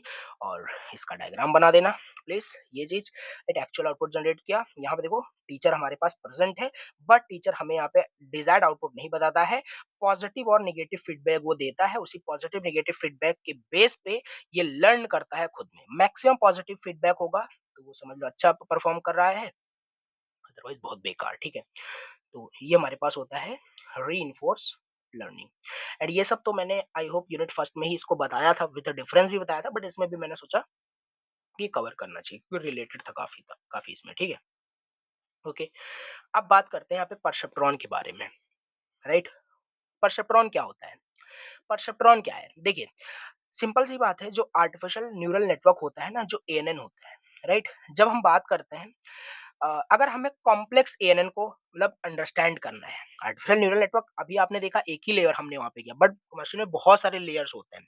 जो कॉम्प्लेक्स आर्टिफिशियल न्यूरल नेटवर्क होता है ना, उसको अंडरस्टैंड करने के लिए सबसे पहले आपको क्या करना पड़ेगा, फाउंडेशन को समझना पड़ेगा। तो फाउंडेशन क्या है? फाउंडेशन हमारा यही परसेप्ट्रॉन है, तो वही लिखा होगा, a perceptron is the simplest type of artificial neural network and the serve as the foundation for understanding more complex neural network. अगर मोर कॉम्प्लेक्स न्यूरल नेटवर्क को आपको समझना है तो सबसे पहले ये सिंपलेस्ट टाइप का आपको समझना पड़ेगा, जिसे हम परसेप्ट्रॉन कहते हैं। बहुत सिंपल टाइप का होता है, ठीक है? It consist of a single neuron. क्यों सिंपल होता है? क्योंकि इसमें सिंगल न्यूरॉन होता है with adjustable synaptic weights and biases. Okay, देखिए परसेप्ट्रॉन, ये थोड़ा याद रखना, परसेप्ट्रॉन किसके जरिए इंट्रोड्यूस किया गया था 1957 में? फ्रैंक रोशन ब्लैट करके कुछ थे, ठीक है, साइंटिस्ट थे। सो ये है perceptron has one or more inputs a process and only one output. It is used as an algorithm to facilitate supervised learning of binary classifier. काफी थ्योरी यहाँ पे लिखी हुई है। देखो, a perceptron takes input values, process them through a mathematical formula and process an output either 0 and 1। Okay, देखो perceptron आपको समझ में आया, राइट? यहाँ पे डायग्राम वो वाला बना सकते हो जो एनन में बनाया था, बट यहाँ पे एक क्लियर कर देना, सिंपलेस्ट टाइप होता है ये, ठीक है? ये हुआ। इसके बाद इसका आर्किटेक्चर की बात करें, आर्किटेक्चर है इसका, कंपोनेंट क्या होता है? आर्किटेक्चर या कंपोनेंट ऑफ परसेप्ट्रॉन, तो वही इनपुट होता है, वेट एंड बायस होता है, राइट? और यहाँ पे समिंग फंक्शन होगा, एक्टिवेशन फंक्शन हो जाएगा, ये चीज, राइट? तो ये रहा हमारे पास, इसका ये डायग्राम आप बना सकते हो, ठीक है? परसेप्ट्रॉन में ये ऑलरेडी मैंने आपको बताया ही था, राइट? ये चीज हो गया, summing function, activation function, output generate करेगा, इनपुट लेयर है सिनेप्टिक वेट से, ये वही सेम चीज है, राइट? इसीलिए सब कुछ स्टार्टिंग मैंने आपको बेसिक कॉन्सेप्ट आपको बताया। इनपुट में क्या होगा, सारा इनपुट यहाँ पे features are taken as inputs in perceptron algorithm. Input denote करते हैं कुछ इस तरीके से x1 x2 करके, ठीक है? तो वेट्स यहाँ पे क्या होगा, for input is assigned a weight which determines how important the input is in the decision. ये पहले ही मैंने बताया, ये जो वेट होता है डिसाइड करता है how the data is important, right?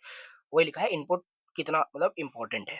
बायस क्या होता है, जो यहाँ पे आपने देखा, राइट? यहाँ पे मैंने आपको बताया था I is equal to 1 then W I X I plus में बी। ये तो कैलकुलेट करेगा सारे इनपुट का जो सम है, तो ये बी क्या ऐड करते हैं, बी हमारा बायस होता है। बायस का मतलब है सम टाइम्स ना, कि जैसे अ, ये बेसिकली एक स्पेशल इनपुट टाइप हमारे पास होता है, इसको हम ऐड करते हैं और ज्यादा मतलब एक्यूरेट आउटपुट जनरेट करने के लिए, राइट? और ज्यादा आउटपुट अच्छे से जनरेट करने के लिए, एक्यूरेट आउटपुट जनरेट करने के लिए, ठीक है? समिंग फंक्शन क्या करेगा, वही सेम चीज है, देखो रिपीट इसीलिए मैं आपको नहीं कर रहा हूँ, ये ऑलरेडी हमने डिस्कस कर लिया है, राइट? समिंग फंक्शन क्या करेगा, वेटेड सम देखो पहले कैलकुलेट करेगा यहाँ पे, राइट? सम किया जाएगा सारे इनपुट का, वेटेड सम यहाँ पे जो भी निकल के आएगा, इसको कंपेयर किया जाएगा थ्रेशोल्ड वैल्यू से, राइट? और ये सब एक्टिवेशन फंक्शन में होगा। The summation result is pass through an activation function. Okay, अगर ग्रेटर देन होता है किससे, थ्रेशोल्ड से, तो वहां पे परसेप्ट्रॉन आउटपुट जनरेट करेगा 1, एक्टिवेट हो जाएगा, यानी आउटपुट जनरेट कर देगा, ठीक है? ये चीज हमारे पास होता है। ओके, ओके, देखो अब यहाँ पे हम बात करते हैं परसेप्ट्रॉन के लर्निंग रूल के बारे में, राइट? परसेप्ट्रॉन के लर्निंग रूल के बारे में, और ये काफी इंपॉर्टेंट है, राइट? चलिए देखते हैं, देखो। सो परसेप्ट्रॉन लर्निंग रूल क्या होता है? Perceptron learning rule is a simple method used to train a perceptron to correctly classify data, right? Yes, इसमें क्या करते हैं ना, इस लर्निंग रूल की हेल्प से क्या करता है कि कोई परसेप्ट्रॉन जो है, अगर कोई गलत आउटपुट जनरेट कर रहा है, तो वो कैसे अपने वेट एंड बायस को अपडेट करेगा वैल्यू को, जिससे कि सही आउटपुट आए। It adjust the weight and bias of the perceptron based on the error between the actual output and the target output. जैसे 2 प्लस 2 इज इक्वल टू 5 आ गया, ठीक है, मान लेते हैं। सेट, देखो 2 प्लस 2 इज इक्वल टू 5 आ गया, बट आना चाहिए था 4। आउटपुट यहाँ पे देखो, ये हमारा एक्चुअल आउटपुट जनरेट कर रहा है, बट हमारा डिजायर्ड आउटपुट ये था, तो दोनों में एरर है। एरर कितना है, 5 माइनस 4 का 1 का एरर है, राइट? 1 यहाँ पे और आना चाहिए था, 1 यहाँ पे मतलब कि एक का एरर यहाँ पे आ गया है, ठीक है? मतलब 5 माइनस 1 आना चाहिए था, 4 आना चाहिए था, ठीक है? तो इस चीज को अपडेट किया जाएगा, बट थोड़ा टेक्निकल समझो। वेट एंड बायस यहाँ पे अपडेट किया जाता है। जैसे यहाँ पे देखो, मान लेते हैं, राइट?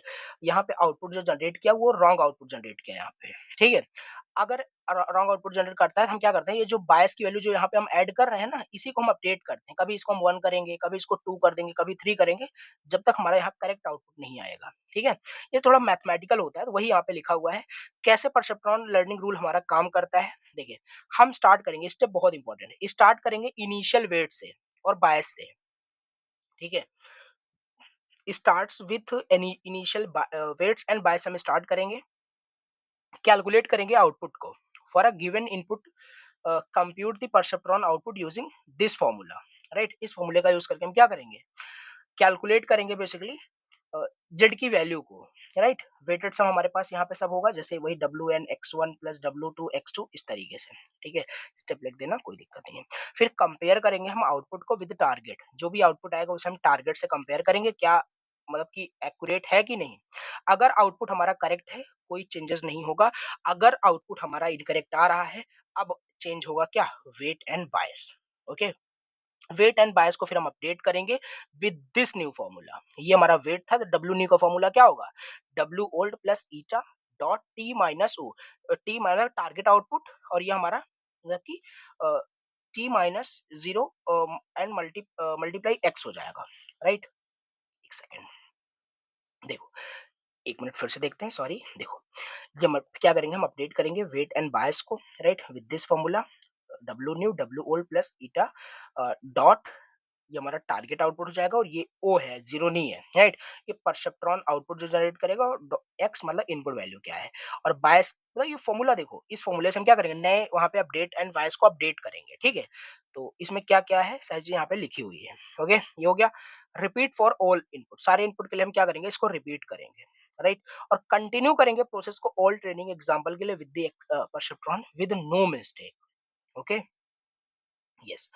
तो इसकी हेल्प से यहाँ पे हम आउटपुट मतलब जनरेट करते हैं, ठीक है? तो देखो इसमें ना आई आई थिंक इसमें न्यूमेरिकल भी बिल्कुल, क्योंकि देखो इसमें ये फॉर्मूला दिया गया है, इसमें न्यूमेरिकल इट में भी हो सकता है इसमें, बट न्यूमेरिकल मैं यहाँ पे कवर नहीं कर रहा हूँ, राइट? अगर न्यूमेरिकल आपको इस पे करना है, तो मैंने बहुत अच्छे से सॉफ्ट कंप्यूटिंग में इसका पूरा न्यूमेरिकल आपको बताया था, कर सकते हो, बट न्यूमेरिकल यहाँ पे मैं कवर नहीं कर रहा हूँ, राइट? बट हाँ, न्यूमेरिकल उतना इम्पोर्टेंट भी नहीं है, बट हाँ, स्टेप्स ये आपको पता होना चाहिए, कैसे कैलकुलेट करें, कैसे वेट बायस को अपडेट कर रहे हैं, ठीक है? न्यूमेरिकल मुझे लगता है कि यहाँ पे पूछा जाएगा, ठीक है? तो ये सारे देखो स्टेप्स यहाँ पे हैं परसेप्ट्रॉन लर्निंग रूल्स का। ओके, और ये जो आप देख रहे हो ना, ये किसी दूसरे का पार्ट है, तो इसको इग्नोर करना है, ठीक है? नहीं तो कंफ्यूज जाओ, इसका कहीं मिस कर दिया पेज आपने, तो नहीं, ये आपका दूसरे का है, इसको इग्नोर करना। इसके बाद हमारे पास ये परसेप्ट्रॉन लर्निंग हमारे पास हो गया, रूल जो होता है। अब इसके बाद नेक्स्ट टॉपिक हमारे पास है gradient descent learning algorithm, right?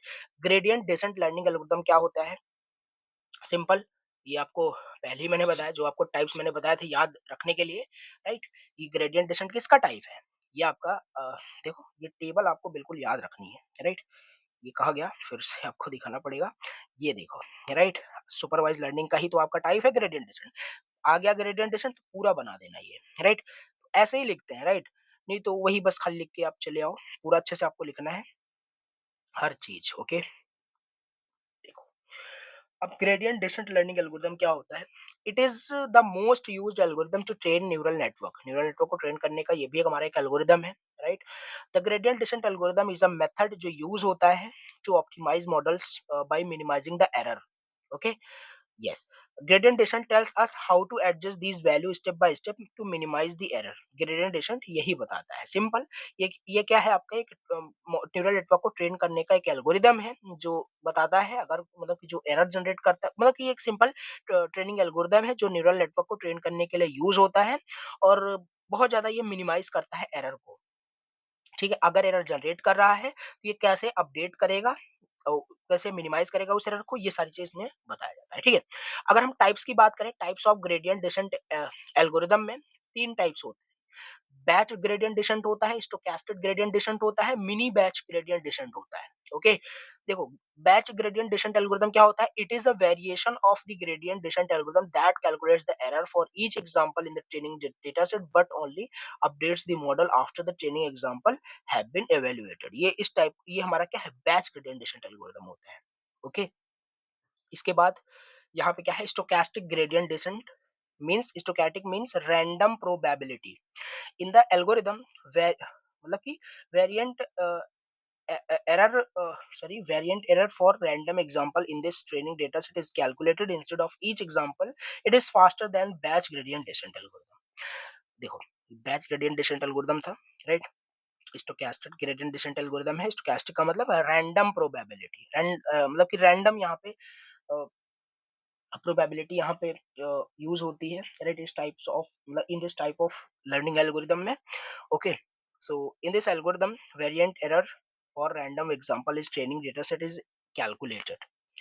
Okay, ये फास्ट होता है then batch gradient descent algorithm से। मिनी बैच ग्रेडियंट डिसेंट की बात करें, so this variant of gradient descent algorithm split the training dataset into a smaller batches that are used to calculate model error and update model parameters. The model update frequency is higher than batch gradient descent. देखो, simple याद रखना, ये gradient descent क्या होता है, diagram बना देना वो पहला वाला, इसके तीनों टाइप्स लिख देना है, ठीक है। अब बात करते हैं यहाँ पे डेल्टा रूल के बारे में, राइट। डेल्टा लर्निंग रूल या इसी को बोलते हैं, देखो काफी सारे इसके नाम है। डेल्टा लर्निंग रूल बोल दो, या लीस्ट मीन स्क्वायर करके है इसे बोल दो, या विड्रो हाफ करके ऐसा कुछ होता है, कैसे भी करके पूछ सकते हैं एग्जाम में, ठीक है। चलिए बताते हैं, देखिए delta learning rule is a simple method जो हमारा यूज होता है टू एड, मतलब एडजस्ट करने के लिए वेट एंड बायस को। सो अ मॉडल, मतलब कि जो मॉडल है, जो मशीन मॉडल है, वो सही आउटपुट जनरेट करे। सो डेल्टा लर्निंग रूल हमारा एक सिंपल मेथड है, राइट, जो यूज होता है to adjust the weight of a model so that it prediction become more accurate over time.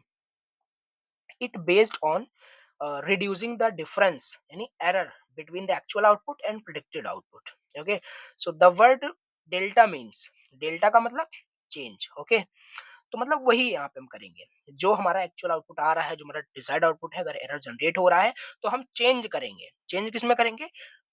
बायस में, बायस की वैल्यू में, वेट्स में, right. This rule calculate the change in the weights needed to improve the model predictions. Okay, यहाँ पे वही लिखा हुआ है, देखिए क्या-क्या यहाँ पे ये वर्किंग याद रखना है, स्टेप्स याद रखना है सभी का, जो परसेप्ट्रॉन का बताया था और इसका। कैलकुलेट करेंगे पहले एरर, राइट? फर्स्ट हम एरर फाइंड करेंगे। एरर क्या? मतलब जो हमारा आउटपुट आ रहा है, एक्चुअल आउटपुट, जो हमारा प्रेडिक्शन आउटपुट होना चाहिए, जो डिजायर्ड आउटपुट है, इन दोनों के बीच में डिफरेंस जो होगा वही एरर होगा, ठीक है? जैसे आना चाहिए हमारे पास 2 और आ रहा है जैसे, मतलब देखो, जैसे यहाँ पे आई मीन टू से डिजायर्ड आउटपुट 2 था, आ रहा है यहाँ पे 5 आ रहा है। तो इनका डिफरेंस हमारे पास 3 का, यहाँ पे देखो एरर हमारे पास आ जाएगा। तो इसी एरर को हम पहले कैलकुलेट कर लेंगे। फिर हम क्या करेंगे, वायस को, सॉरी वेट को यहाँ पे अपडेट करेंगे। वेट को यहाँ पे हम अपडेट करेंगे। वेट का फॉर्मूला ये होता है हमारे पास, ठीक है। वेट का फॉर्मूला हमारे पास ये होता है। और अगर अभी आप देखोगे ना, ये कुछ नया नहीं है, आपने पहले पीछे मैंने आपको बताया, जो डब्ल्यू न्यू का मैंने आपको बताया था ना, वही है यहाँ पे। एरर की जगह ये फॉर्मूला रख देना, वही सेम चीज यहाँ पे है, राइट। तो अपडेट करेंगे बायस को, वेट्स को, इस तरीके से, राइट। इसके बाद इसी प्रोसेस को हमें रिपीट करेंगे जब तक कि वहां पे हमारा मिनिमम, मतलब एरर जब तक ना आए, ठीक है। तो ये चीज आप यहाँ पे लिख सकते हैं। ये हो गया हमारे पास डेल्टा लर्निंग रूल। अब हम बात करते हैं बैक प्रोपोगेशन एल्गोरिदम के बारे में। बैक प्रोपोगेशन एल्गोरिदम क्या होता है?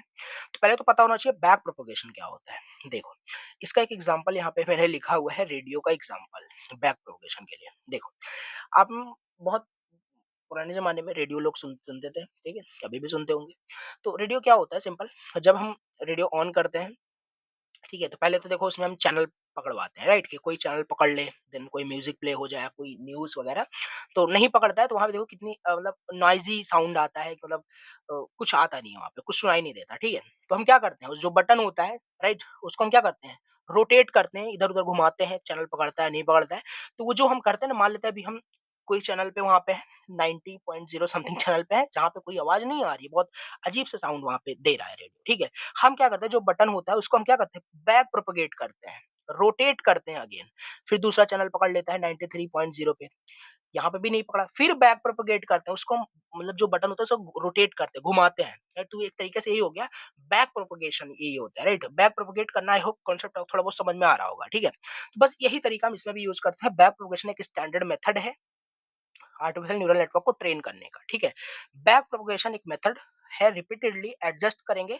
जो वहाँ पे हम बटन को एडजस्ट कर रहे थे ना, यहाँ पे बटन एडजस्ट नहीं होगा, यहाँ पे वेट्स एंड बायस एडजस्ट होगा, राइट। वही यहाँ पे लिखा हुआ है, weights of the connection in the network so as the minimize the difference between, मतलब कि एरर यहाँ पे रिड्यूस होगा, मिनिमाइज होगा। Okay, this method algorithm looks for a minimum value of error function in weight space, weight either delta rule और gradient descent. Okay, ये चीज है। स्टेप्स की बात करें बैक प्रोग्रेशन एल्गोरिथम में, input X arrives through the pre connected path, inputs are model using randomly assigned weight, okay. इसके बाद calculate the output for each neuron from the input layer, to the hidden layer to the output layer. Calculate करेंगे हम error को, ठीक है? देखो, ये कोई इसका अलग सा कुछ हो स्टेप नहीं होगा, राइट? जैसे आपने ये पढ़ा, राइट? वो देखो वही यहाँ पे लिखा भी है। आप इसमें डेल्टा रूल का या ग्रेडिएंट डिसेंट का उसी का यूज़ करता है, उसी स्टेप्स को, राइट? तो वही सेम सेम स्टेप्स ये लिख सकते हो। अगर मैं आपको बताऊँ तो परसेप्ट्रॉन वाले लिखना वो बहुत अच्छा था, राइट? स्टेप वाइज़ सारी चीज़ें उसमें थी। तो वो स्टेप सारी चीज़ें इसमें बैक प्रोपगेशन के एल्गोरिदम में भी आप लिख सकते हो। वही आपसे पूछ रहा है कैसे आप यहाँ पे अपडेट करोगे बायस को या वेट्स को, ठीक है? तो ये चीज़ हमारे पास हो गया, कैसे यहाँ पे बैक प्रोपगेशन एल्गोरिदम काम करता है। एडवांटेज की बात करें, फास्ट है, सिंपल है, ईज़ी टू प्रोग्राम है, it is flexible method as it does not requires prior knowledge about the network. It is mainly useful for deep neural network working error prone projects such as image or speech recognition. Okay, तो ये advantage हो गया।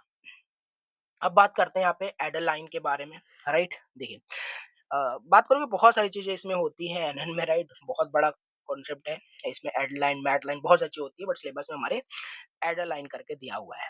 Add line का मतलब है, बोल सकते हो, देखिए, अडेप्टिव लीनियर न्यूरॉन, इसका फुल फॉर्म बोल लो, ठीक है? अडेप्टिव लीनियर न्यूरॉन एक सिंगल लेयर न्यूरल नेटवर्क होता है which uses linear activation function, right? It inputs and target outputs.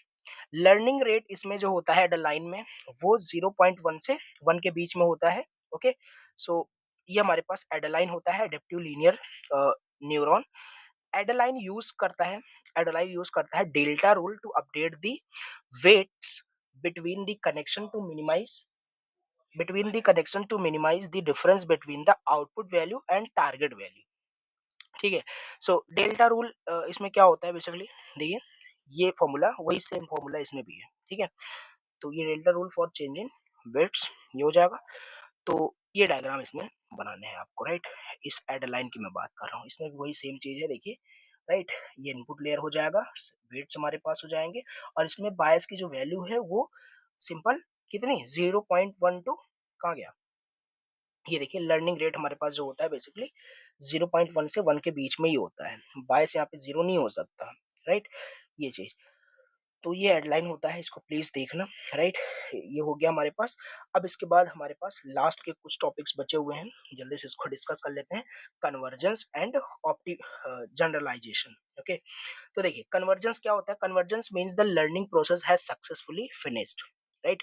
ये होता है कन्वर्जेंस। कन्वर्जेंस का मतलब है जो लर्निंग प्रोसेस है वो सक्सेसफुली फिनिश्ड हो गया है, मशीन पूरा लर्न कर लिया है, right? Training stops improving, okay? The model is no longer getting better with more training, error becomes minimum, क्योंकि एरर वहां पे ऑलरेडी मिनिमम हो चुका है, सक्सेसफुली वो फिनिश्ड हो गया उसकी जो लर्निंग है, राइट? ये हमारे पास होता है कन्वर्जेंस, ओके? इसके बाद यहाँ पे जनरलाइजेशन में क्या होता है? Generalization means that a model can give correct answer on new data, not just on the data it was train. Generalization का मतलब है कि ऐसा नहीं कि जो मशीन मॉडल है वो खाली मतलब कि जो भी डेटा पे वो ट्रेन किया गया है उसी डेटा पे वो करेक्ट आंसर या आउटपुट वो जनरेट करेगा, ऐसा नहीं, वो न्यूली डेटा पे भी करेक्ट आंसर देगा, ठीक है? The model understand the pattern, जो मॉडल है वो पैटर्न अंडरस्टैंड करता है, does not just memorizing the training data, okay? ये होता है जनरलाइजेशन, ओके? आई होप आपको ये समझ में आ रहा होगा, ठीक है? If a model learns what a cat is and can correctly identify a new cat photo it has never seen before, that is good generalization means, okay? So ये होता है generalization, okay? Overfitting means the model only remembers the training data, right? But generalization की help से क्या होता है कि वो न्यूली डेटा को लर्न करता है, मतलब देख करके भी आंसर दे सकता है, ठीक है? तो ये हो गया हमारे पास कन्वर्जेंस एंड जनरलाइजेशन क्या होता है, समझ में आ गया होगा, ठीक है? इस तरीके से हमारा हो गया यूनिट थर्ड का कंप्लीट वन शॉट फिनिश। एक बार मैं आपको सिलेबस दिखाऊं, देखो, लास्ट में थोड़ा आई नो थोड़ा फास्ट बट मैंने चीजें बताई, बट नोट्स रहेगा आपके पास तो अच्छे से पढ़ना, बहुत इजी लिखा हुआ है, राइट? हर एक चीज आपको समझ में आ जाएगा। तो डिसीजन ट्री लर्निंग ये हो गया हमारा कंप्लीट। अगर आप सिलेबस अभी आप देखते हो तो सारे टॉपिक्स देखो मैंने यहाँ पे कवर कराए हैं, आप देख सकते हो, ठीक है? कुछ भी यहाँ पे छूटा नहीं है, राइट? तो ये हो गया आपका यूनिट सेकंड का complete one shot finish. Now let me know in the comment box अगर कोई भी डाउट होता है, और वही एनर्जी मैंने जो स्टार्टिंग बताई थी मेंटेन रखना है, और कमेंट जरूर करना है, नहीं किया अगर अभी तक आपने, ठीक है? Thank you so much for watching the lecture. चले मिलते हैं नेक्स्ट वन शॉट में, thank you very much, till then bye bye, take care.